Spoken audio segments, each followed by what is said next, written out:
The sun had dwindled to a crimson ember. We waited upon our clouds, hidden from sight, our auras masked. It was no easy matter to gain passage through the fragrant mulberry grove. We had been too slow before, the pathway darkening before us, and an impenetrable barrier forming that we could not breach. Since our grace period from Wugong had lapsed, we were on constant guard for fear of discovery. A hard task, when my mind kept drifting to the sight of Prince Yanming in his brother's arms. And when I closed my eyes to block out these searing images, his frail gasp echoed in my ears. "Xingyin, be ready," Li Wei warned.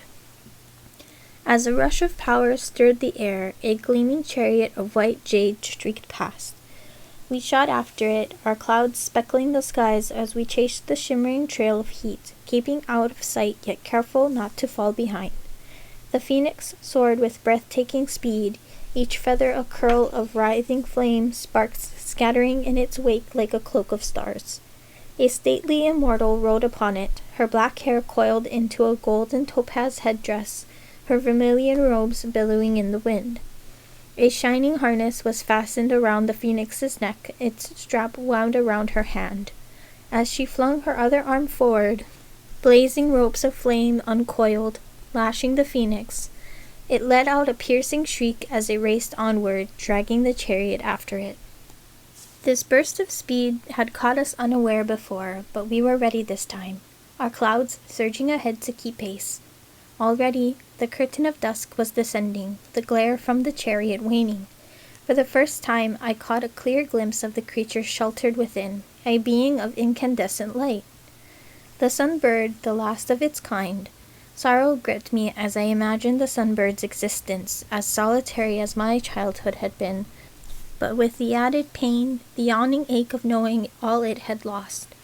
Did it relive the horror of seeing its siblings struck down, their wings stilling as they fell from the sky, the light fading to dark? I had felt the agony of losing a loved one, but dared not fathom the loss of 9 at once. My father had saved the world, yet he had also taken those beloved children from their family. An act of greatness did not lessen the sorrow inflicted, for love could not be tallied and weighed. Every hero was a villain to the other side, and to them my father must be the greatest monster of all. Just ahead towered a luminous wall of yellow marble that surrounded the fragrant mulberry grove. Gold spikes ringed the top like the teeth of a comb, a powerful magic winding between the points in gleaming rivulets, seeping into the stone itself. The chariot dashed through the arched entrance, the doors sealing shut after it. Its circular panel was split into 2, carved into phoenix wings on each side, the tips of their gilded feathers weaving together in a seamless embrace. Twin bodies arched along the frames, their necks grazing in the middle from where they curved into opposing directions. As we landed, my flesh prickled with foreboding, a foolish thing to enter the dwelling of my father's enemy uninvited, unwelcome. The Celestial Empress remained on her cloud. "Li Wei, let them go on. Come with me to the Phoenix Kingdom. We must convince Queen Fengjin of the threat Wugong poses to the realm. Only with the armies of the Phoenix Kingdom can we reclaim what is ours." She spoke clearly, intending to be heard. Queen Fengjin is still keen to renew the betrothal. Our alliance is more crucial than ever. A marriage would bind them to us, and we will have a place there, even if we lose the Celestial Kingdom. I looked away, trying to calm the erratic beat of my pulse. The Empress was shrewd, striking while Li Wei was ignorant of the bargain she had forced upon me. He believed I did not want to marry him, that I had given up of my own will, that another lay in my heart, one whom he despised above all. The Empress's offer would be undeniably tempting. Why should Li Wei not marry the princess? Why should he not do what was best for himself, his family and kingdom, as he had done before? I could not be selfish. I had no right to be. What was another lost today? "No, mother, I will not barter myself for a crown." Li Wei spoke with such resolve the tautness in my chest loosened. "Don't be a fool," the Empress cried. "You can have it all back, your position, your power, now that you know what it's like to be without." He drew away from her, his expression hardening. "Don't ask this of me again." "Unfilial child! What about your family? You must do this for your father and me."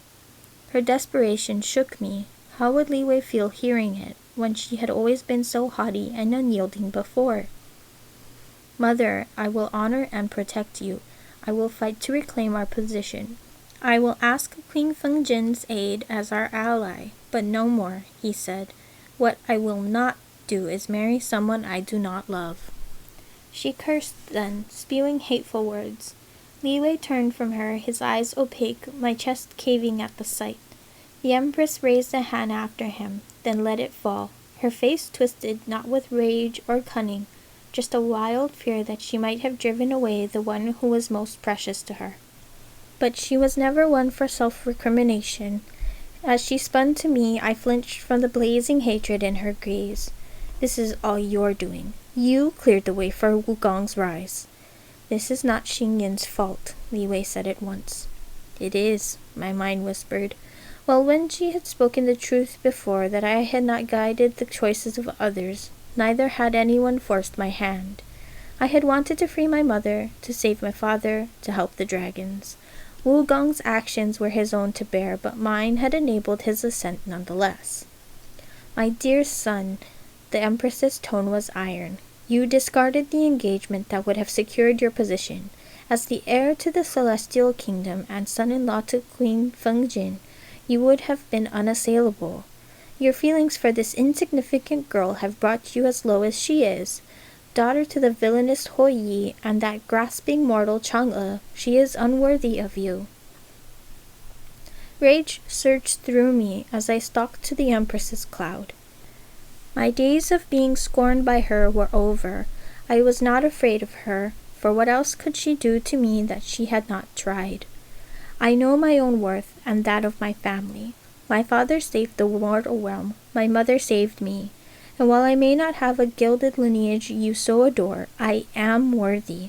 I stopped before I spoke Li Wei's name. My vow to her had stripped that right from me. "It is you who is unworthy to speak my parents' names," I said instead.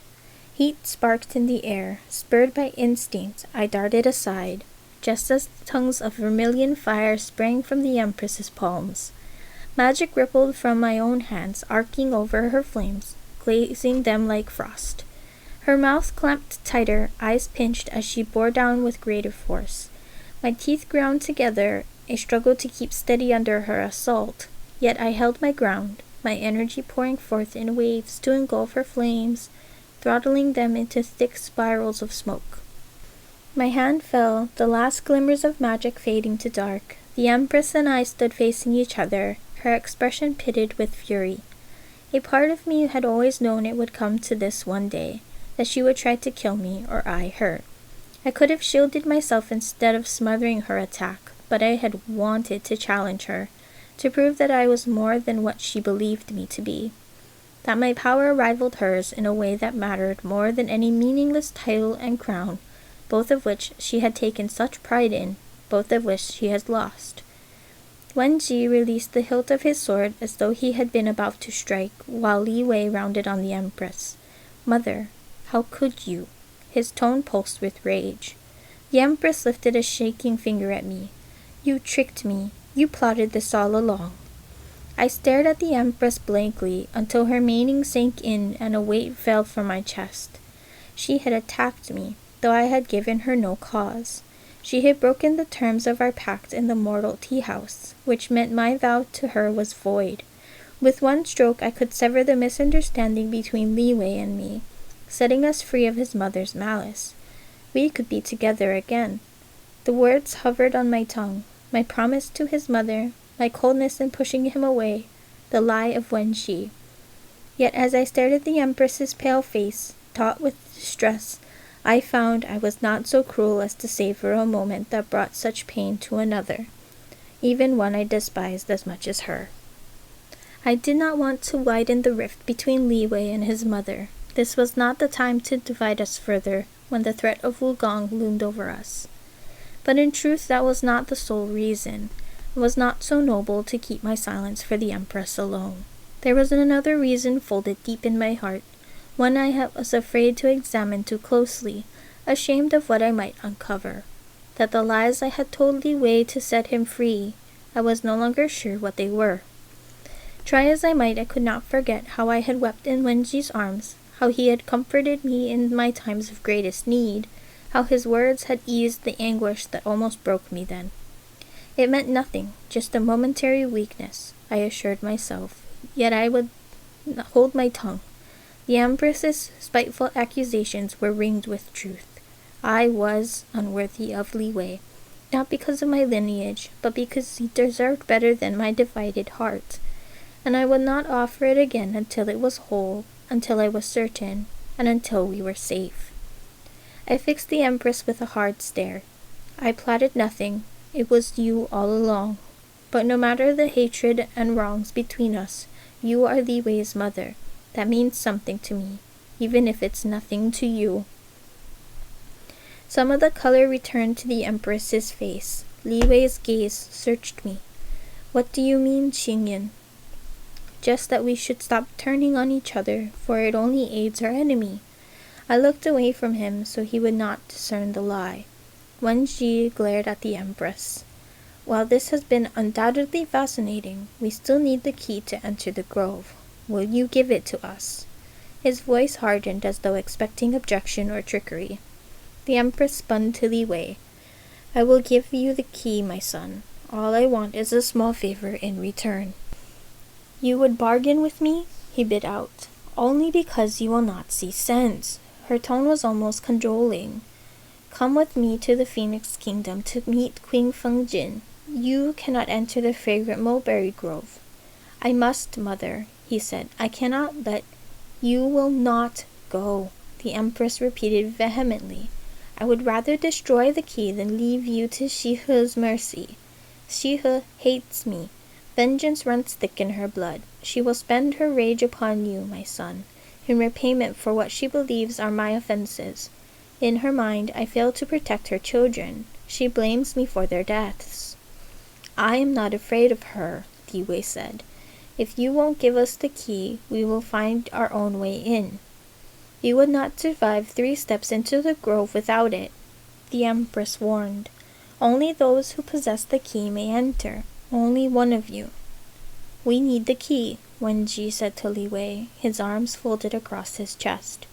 Will you do as she asks, or should we take it from your mother? When Li Wei did not reply, the Empress added shrewdly, You promised to protect me. Wugong's soldiers caught me at the border to the Phoenix Kingdom the last time. They will be keeping a close eye there, and it is safer if you accompany me. Li Wei's jaw tightened as he nodded. I will return here after we've spoken to Queen Fengjin, no later. He extended his palm to his mother. Where is the key? She looked at Wen Ji and me. Which of you will enter? Why does it matter? I countered. An impatient sigh slid from her mouth. I must relinquish the key to the one who will enter, no other. I will go, Wen Ji said at once. No, I told him. It should be me. Why? He challenged calmly, his gaze boring into mine. That would be an unnecessary risk. Lady Shihe bears no ill will. She has no reason to harm me. I have the best chance of persuading her. It is true, Xingyan, Li Wei added acidly. His skills are uniquely suited to deception. Wen Ji's eyes narrowed. At least they are of some use. His offer tempted me, more than the sense behind his suggestion. I did not want to see the goddess and her sole child, to witness the misery my father's deeds had wrought, but I could not be a coward now. As I stepped forward, Wen Ji moved swiftly in front of me, extending his hand to the Empress. She seized Wen Ji's wrist, pressing their palms together. As a flash of scarlet light sparked between them, he recoiled. What was that? His voice thickened with suspicion. The key is in my hands. It was why Shihe could not retrieve it. A trace of sadness clung to the Empress's tone, her shoulders drooping before she straightened. I cannot give it to you. The key cannot be yielded to any who intend to harm the goddess. I don't want to harm Lady Shihe. All I want is the feather, Wen Ji had said tersely. The Empress laughed as she threw a sly look my way. You were ever single-minded and ruthless in your purpose, Captain. Regardless, you cannot enter the grove." As she swung to me, the Empress's smile widened. "Daughter of the Sunslayer, will you enter the home of your greatest enemy?"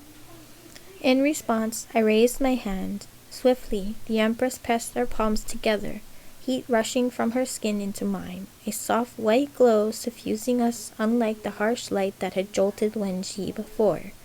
When she dropped her hand, I examined mine, discerning no visible difference. "It is done," she said flatly. Striding to the entrance doors, I pressed my palms against the carved feathers to push them apart. They tingled, flushed with the sudden warmth, amber light rippling across the golden wings of the phoenixes. Slowly, as though awakening from a dream, the phoenix heads twitched, twin beaks parting as their eyelids snapped open. Rubies glittered from their pupils, tiny flames dancing in their depths as their wings lifted away, leaving the path clear to the domain of the goddess of the sun. Li Wei caught my sleeve. "Don't tell Lady Shihe who you are. If there is even a hint of danger, leave at once. We will find another way," he added quietly. "I cannot lose you." "You must be careful too." I wished that I could say more, that I could promise him what he wanted to hear. "Come, Li Wei," the Empress urged. "We must go." He strode stiffly toward the Empress's cloud, stepping onto it. As it soared into the night, he turned around once to look at me. "He is right," Wenji said, after they had vanished from sight. "Under no circumstances must you reveal your identity to Lady Shihe. Wait till she is asleep, then take the feather and flee. It would be the safest way. If I stole the sacred flame feather from the slumbering sunbird, I could escape unscathed in both mind and body. It would be a kindness for us all, except it would be rooted in cowardice. Such an act would only feed Lady Shihe's wrath, thicken our enmity, and we would end the worse for it." "What if the goddess did not survive?" an insidious voice within me whispered. Was this not a worthwhile cause to save the realms above and below? Was this not the choice my father had faced? Yet a sharp ache pierced my chest at the remembrance of the goddess's grief, the sight of the lone sunbird in the chariot when once there had been 10. I could not wrong them further. I could not do this craven thing. I would be as contemptible as Wugong if I did. I did not believe Wugong had been born evil. Perhaps the seed of it lay in us all. But while Wugong had been betrayed most cruelly, he had chosen this path. So much in life was left to chance. Some had to carve and twist to get ahead, forced to bend with the wind to remain standing, suffering storms that left others unscathed. Yet we could not blame fate for the choices we made. The rewards were ours to reap, as were the consequences ours to bear. And it was the moments as these that formed who we were, what we would become. "I can't," I told Wenji. "Not after all we've taken from her and her family. I will ask it of her." Wenji stiffened. "Xingyin, consider this carefully. Lady Shihe is no benevolent immortal who will stroke your hair and praise you for your honesty as she sends you on your way, a feather in hand. She has nursed her pain for as many years as you have lived. If she learns who you are, she will kill you." His voice roughened with emotion. "And if she does, rest assured that I will kill her." A tremor ran through me at the vehemence in his tone. Was this why the key could not be given to him? "I won't tell her who I am. I will convince her of our need." "You would lie to her, but not steal." Wenji's eyes blazed. "Xingyin, what is honor to your life? What is life without honor? Untethered, we are no better than Wugong." "No better than I was?" he said bitterly. "That is not what I meant. Once I had believed it of him, and now I no longer was sure. Lady Shihe will see reason. Wugong is a threat to us all. If she tries to attack me, I will defend myself." When she sighed as his hand came down on mine, before I could pull away, his power enveloped me like a dense mist, tingling and cool, a powerful shield gleaming from my skin. "This will protect you. If she attacks you, Run. I will wait for you here. She cannot fight us both together." I nodded, concealing my trepidation. If Lady Shihe discovered who I was, she would never yield the feather. She would seek vengeance, and I dared not imagine what she would take from me in recompense.